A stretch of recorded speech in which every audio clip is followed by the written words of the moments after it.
Bonjour à tous, je m'appelle Noémie Silberg, j'ai 41 ans, 2 enfants, je suis veuve et je suis heureuse. Et oui, c'est possible. J'ai écrit un livre dans lequel je raconte la traversée de cette épreuve. J'explique que j'ai réussi à vivre après Marc grâce à mes ressources. Les ressources, c'est ce qui est en nous ou autour de nous et qui nous aide à surmonter une épreuve. S'identifier, se sentir moins seul, soutenu, compris, c'est ce qui fait du bien quand on traverse une épreuve. Les personnes que vous allez écouter raconter leur histoire, leur expérience, ont su puiser en elles les ressources grâce auxquelles elles ont réussi à rebondir, à aller mieux, à se réinventer. Elles nous confient leur kit de survie, leurs outils, leurs clés, toutes ces petites choses concrètes, pratiques, souvent évidentes, parfois cocasses, qui leur ont permis de se relever, de vaincre, de combattre et de surmonter ce putain d'obstacle. Alors inspirez-vous et trouvez vos propres ressources. Bonne écoute.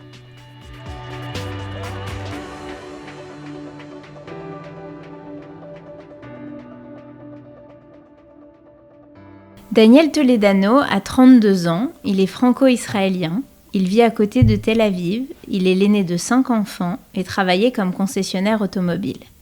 Ça, c'était avant et j'aurais préféré m'en tenir là. Mais sa vie bascule le 7 octobre lorsque son frère Elia, qui faisait la fête au festival Nova, est kidnappé par le Hamas. Daniel abandonne tout et consacre ses journées du matin au soir à mobiliser l'opinion publique et toute personne pouvant œuvrer pour la libération de son frère, aussi bien en Israël qu'à l'étranger. Le 15 décembre, il apprend qu'Elia est mort. Si j'interviewe Daniel aujourd'hui, c'est parce que j'ai été bouleversée, comme tous ceux qui l'ont rencontré, par la lumière qu'il dégage. Daniel est solaire.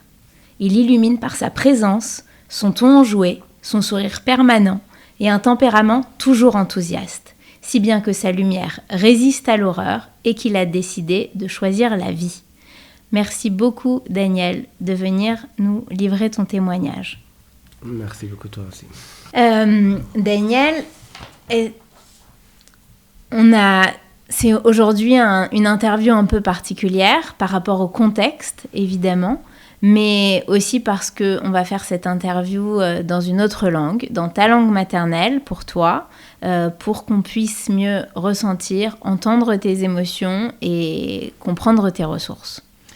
Est-ce que tu peux nous raconter d'abord qui tu es, d'où tu viens, quels sont tes liens avec la France, quelles étaient tes relations avec Elia, et ensuite nous raconter peut-être dans un deuxième temps ce qui s'est passé à partir du 7 octobre, mais peut-être tu peux commencer par nous raconter un peu plus qui tu es. אוקיי, בטח, בשמחה. קודם כל, תודה רבה על ההזדמנות המיוחדת. Merci infiniment de me recevoir. J'ai 33 ans. J'ai grandi toute ma vie dans le centre d'Israël. Je viens d'une famille franco-israélienne et je viens d'une famille orthodoxe. J'ai grandi à Bnei Brak, dans un quartier religieux. Je suis l'aînée de 5 enfants, parmi lesquels nous avons 2 filles. Et Elia, en tant que frère aîné, j'ai toujours eu cette responsabilité plus importante et je me suis toujours souciée des autres. Et comme vous l'avez dit, j'ai toujours travaillé dans la vente et dernièrement dans la vente automobile. כשהייתי מאוד קטן, Quand j'étais un enfant très jeune, j'avais cette fierté de venir d'une famille franco-israélienne. Mon père est venu du Maroc, est né au Maroc, il a fait l'Aliyah du Maroc en Israël. Et ma mère a quitté très jeune le Maroc pour venir d'abord s'installer à Strasbourg, puis venir en Israël. J'ai grandi avec cette fierté d'être français et je me rappelle être très fière de ce titre, de cette spécificité. À l'âge de 7-8 ans, mes parents ont fait teshuva, sont devenus orthodoxes.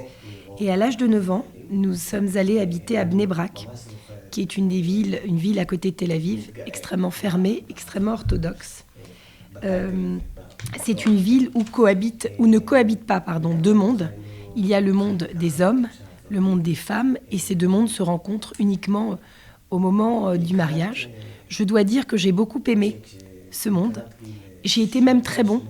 J'ai aimé la chita, la méthodologie, la méthode d'apprentissage du Kodesh en école. J'étais un très bon étudiant, un très bon élève. Et j'aimais ce mode de pensée où on devait tout réfléchir et tout repenser. Et si on me disait, par exemple, tu as vu le soleil dehors, je disais, pourquoi as-tu décidé qu'il y avait un soleil dehors? וכשהתחלת לקראת גיל 13, הרגשתי שכבר... À partir de l'âge de 13 ans, j'avais décidé que mon sac était assez rempli de connaissances de Torah et de Kodesh. Et je me suis dit, ça, tu le sais, c'est un acquis, va voir l'autre monde.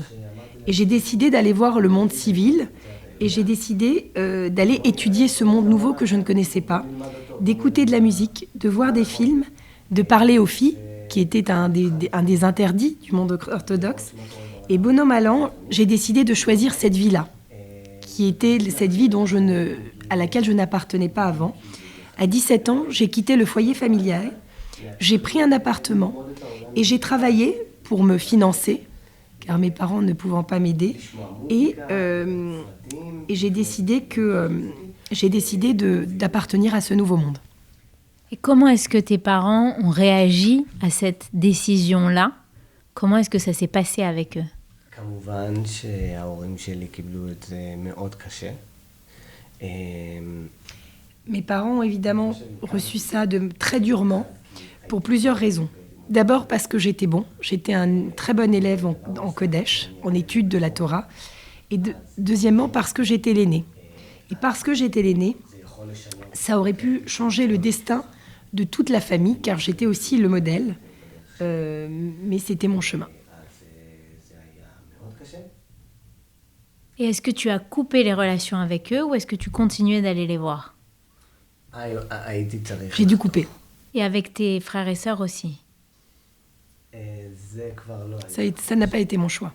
Mais ça a été le cas. Et pendant combien de temps tu as coupé? Et quand est-ce que tu les as revus? Est-ce que ça a été du fait du 7 octobre ou est-ce que tu les avais revus avant? לא.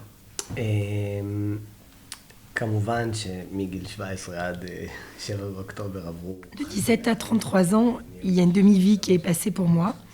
Et après quelques années, j'ai renouvelé le contact avec ma famille, puis avec Elia, puisque Elia a décidé de suivre mon chemin et de sortir de ce monde orthodoxe.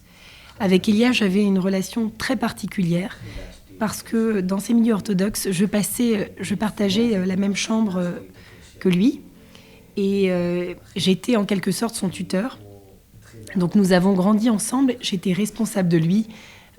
Si quelqu'un l'embêtait au football, c'est moi qui le défendais. Et donc Elia et moi, on a renouvelé ce contact très rapidement.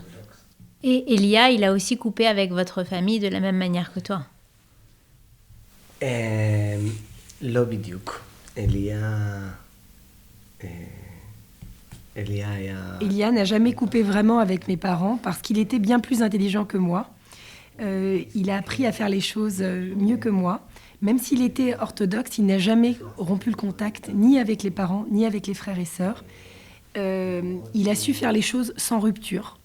Il a toujours été en contact quotidien au téléphone avec mes parents.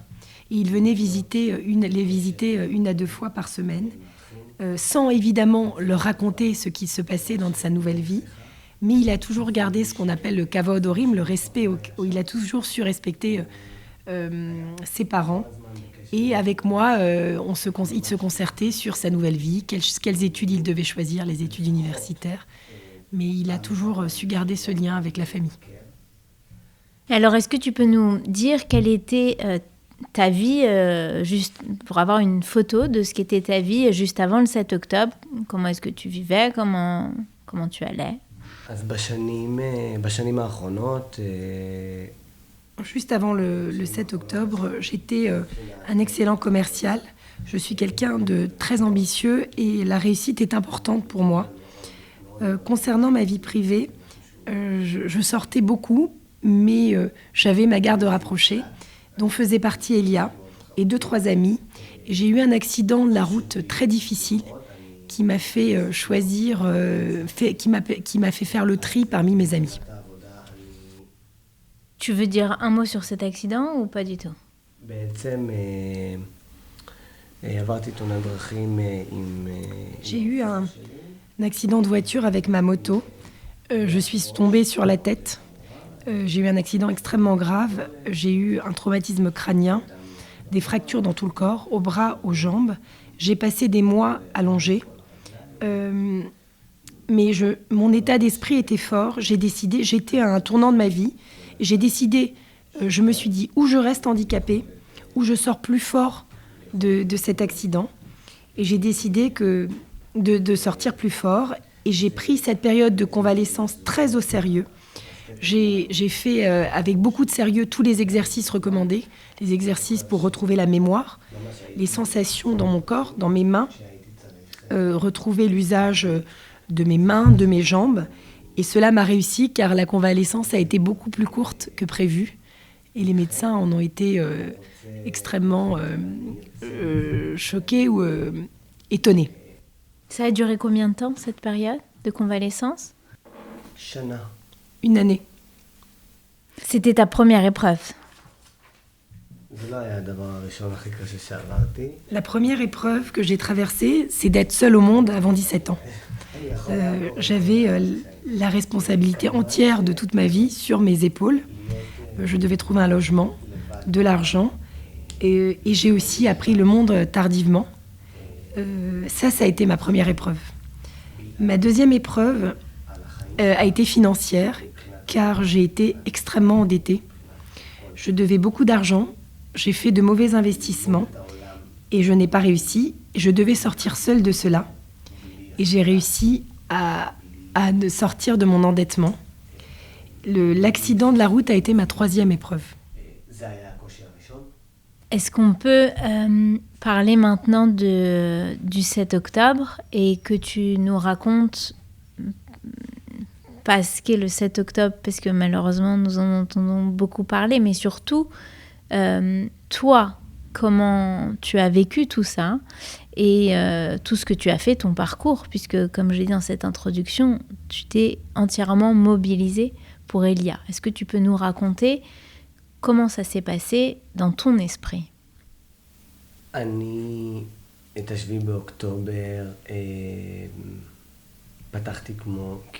7 octobre, je me suis levée au matin comme tout Israélien.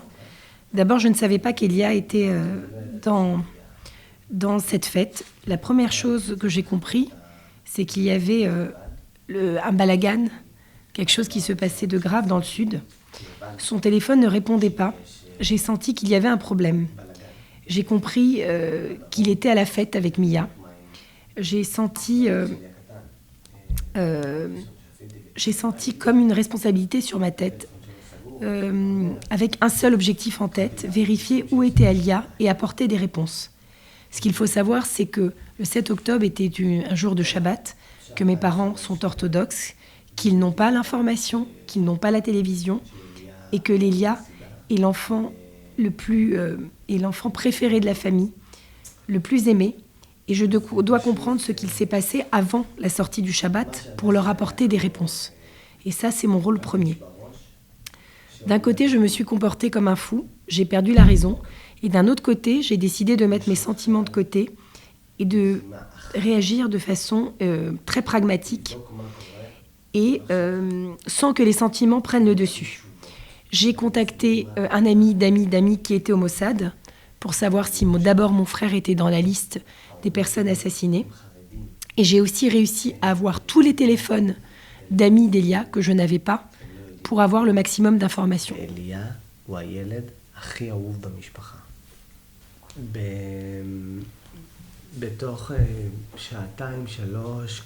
Pendant 2-3 heures, j'ai réussi à savoir avec qui il était,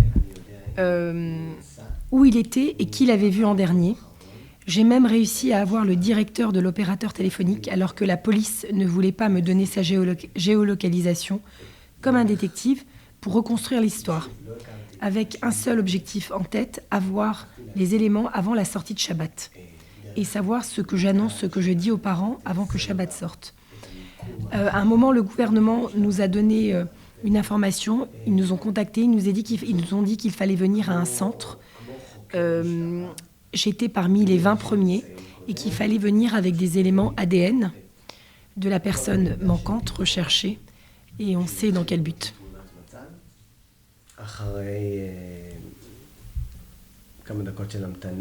Après quelques minutes chez le détective, lui-même ne comprend pas ce qu'il se passe. J'apporte des détails, des éléments ADN de mon frère. Et à 2h du matin, je finis l'instruction et je continue de chercher les preuves. Et je voudrais revenir sur la manière dont j'ai annoncé ça à mes parents quelques minutes avant la sortie de Shabbat. J'arrive dans ce centre d'information. On doit nous donner des informations. Et Shabbat sort et je n'ai toujours pas de réponse. Et je ne vais pas vous mentir, j'ai peur d'annoncer ça à mes parents. J'ai peur que ma mère s'évanouisse, tombe dans les pommes. Je décide d'appeler mes parents et je leur demande fébrilement comment s'est passé leur Shabbat. Et à ce moment-là, je comprends qu'ils ne savent pas. Je décide de leur annoncer de manière très brutale, comme un grand coup. Et je leur dis, Elia était à la fête pendant Shabbat. Je n'arrive pas à le joindre, mais je n'arrêterai pas, je mourrai s'il le faut, pour apprendre que tout aille bien et qu'il va bien. À ce moment-là, j'entends un cri sauvage de ma mère. Je ne suis pas à côté d'eux. Je ne peux rien faire. Et je comprends en même temps que 50% des jeunes qui étaient au Festival Nova ont été assassinés et 50% sont vivants. Mais je dois apporter la réponse.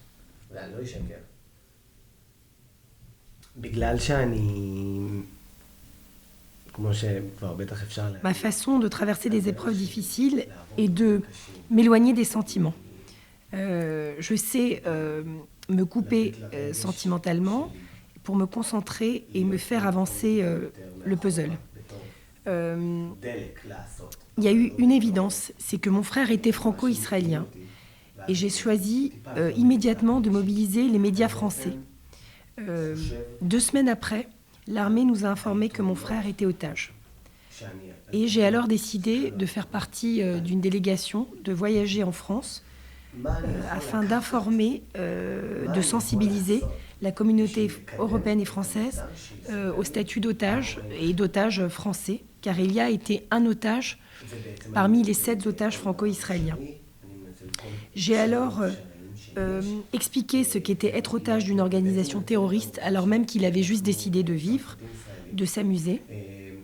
J'ai été reçue notamment à l'Assemblée nationale et j'ai eu tellement de réunions que je ne me rappelle pas de tous les sujets évoqués, mais je me souviens avoir fait enchaîner les réunions l'une après l'autre. J'ai ensuite fait un voyage au Parlement européen et j'avais en tête 2 choses qui sont très importantes. D'abord, sortir Elia de là, et ensuite que le sujet des otages ne disparaisse pas de l'ordre du jour.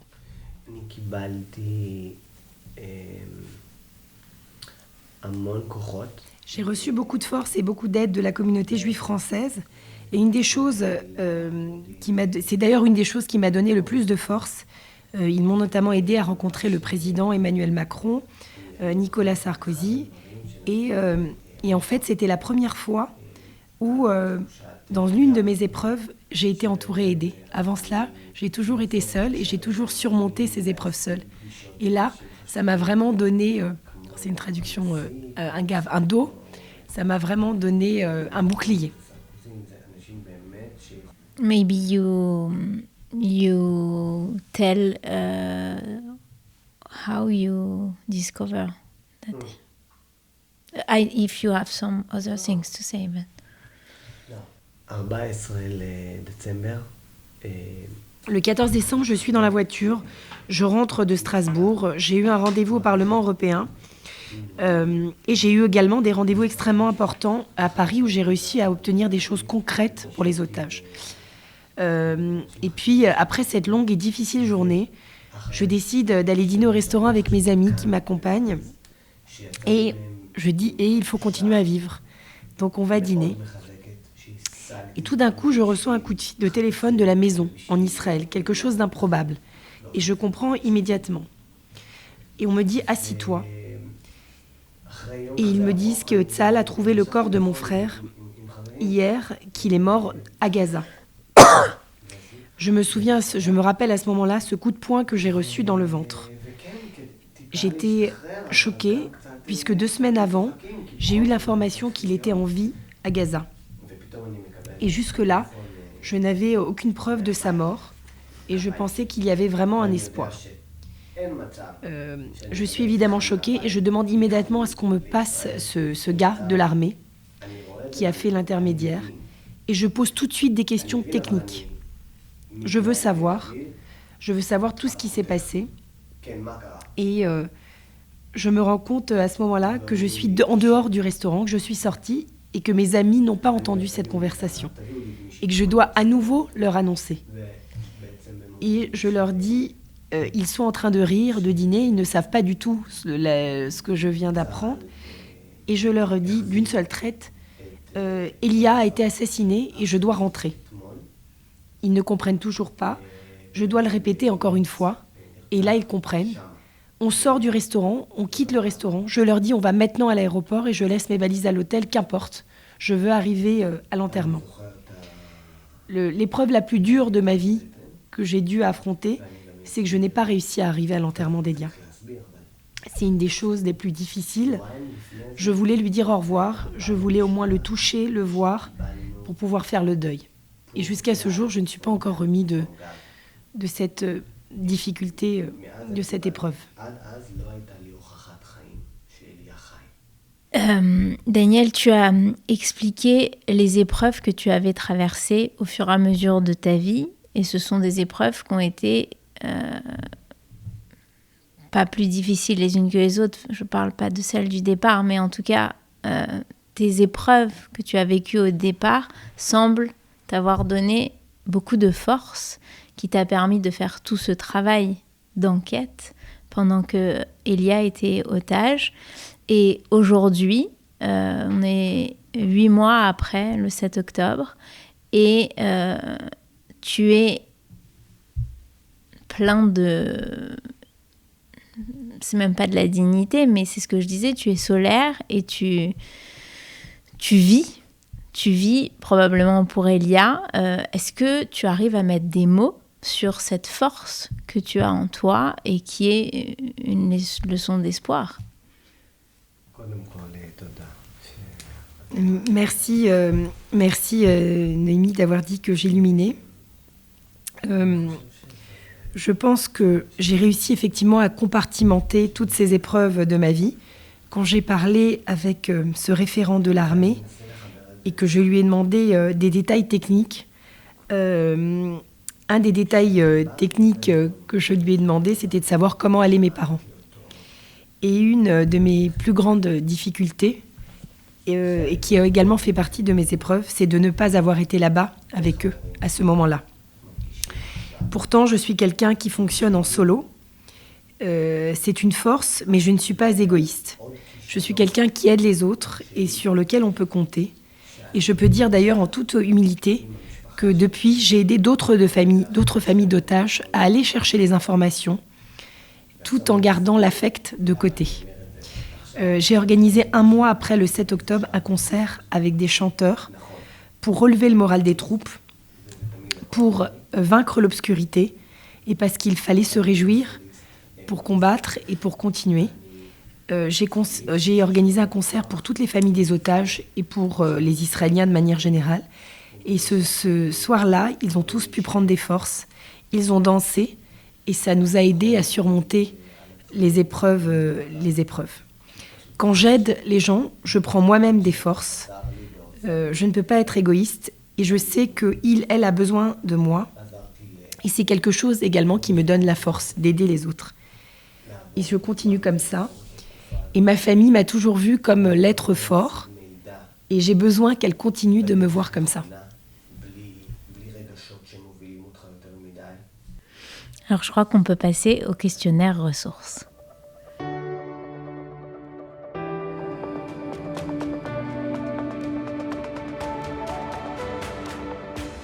Est-ce que tu as une safe place, un lieu qui représente pour toi la sérénité?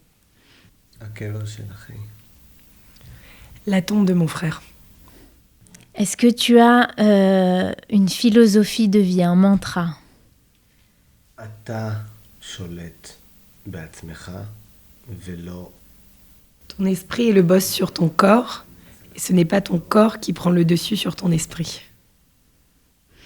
Est-ce que tu as un objet qui te donne de la force, qui est un porte-bonheur? לא מאמין במזל. Il ne croit pas au porte-bonheur. Quelle est la rencontre marquante que tu aies faite liée à Elia et à tout ce parcours que tu as eu? יש לי שתיים. J'en ai deux. רק בשביל אליה, זה היה... Pour Elia, j'ai rencontré à Paris quelqu'un de proche du Qatar. J'ai décidé que je ne renoncerai pas. Je lui ai dit, je veux que tu me dises ce que tu vas dire aux Qataris. Et je n'ai rien lâché, j'ai insisté. Il devait leur donner quelque chose pour que le nom d'Elia sorte parmi les otages qui seraient libérés prochainement. La deuxième personne, pour les otages, j'ai rencontré la présidente du Parlement européen, qui est de Tchécoslovaquie, et je lui ai raconté. Et j'ai touché un point sensible, c'est chez elle, et elle a partagé quelque chose de très intime, très personnel, et elle a vécu quelque chose de similaire par rapport aux otages. Et je sais que j'ai réussi le combat, et après cela, elle a été créée une association de femmes européennes pour les otages. Est-ce qu'il y a une phrase en particulier qui t'a marqué pendant toute cette période-là? Peut-être il n'y en a pas, mais est-ce qu'il y en a une? הקרב... Le combat que je perdrais, c'est le combat pour lequel je ne me serais pas battue. Comment est-ce que tu compléterais cette phrase? Tu dis que le drame rend... חזק יותר. Le drame me rend plus fort. Quelle est ta formule magique? Puisque moi, je crois que toi, tu as une formule magique, ta ressource que tu veux aujourd'hui mettre dans cette boîte imaginaire de ressources. למדתי את זה במצבים הכי קשים. J'ai appris ça dans les moments les plus difficiles. En hébreu, on dit quand tu es dans le coin, mais on dit quand tu es au plus bas. N'écoute personne d'autre que toi-même. אתה תקשיב רק לעצמך ולא לשום עצה מבחוץ. Et pour terminer, est-ce que tu peux nous dire si tu as une chanson qui te fait du bien, qui te ressource? מה שעושה לי טוב בתקופה האחרונה. La seule chose qui lui fasse du bien, c'est de se sentir proche d'Elia. Et en fait, il y a une chanson qu'ils partageaient ensemble quand ils se rendaient ensemble à des fêtes. Et c'était la chanson d'Elia. Il dit que quand il est seul maintenant ou quand il est sur sa tombe, et que parfois c'est en plein milieu de la journée qu'il a besoin de se reconnecter à son frère, il met cette chanson, c'est une chanson espagnole. זה שיר של... Benny Junior et Morad Sigue. Chanson en espagnol. Alors on l'écoute. Merci beaucoup Daniel pour cette leçon de vie. Toda rabba, Daniel. Merci beaucoup. No soy falso y eso molesta, yo sí destaco y tú lo detestas.